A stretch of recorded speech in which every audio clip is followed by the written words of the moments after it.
reconstrucción económica y reproductiva de nuestra economía superó en el 2021 el 6% y en la gestión 2022 alcanzó el 3,5%.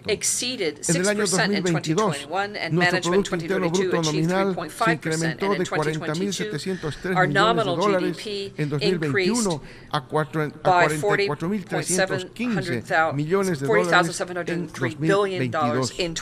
La cifra más alta de nuestra historia. De la misma manera, el Producto Interno Bruto per cápita se incrementó en 7.4% respecto a la cifra del 2021, alcanzando a un monto de $3.691. La cifra también más alta en la historia de nuestro país.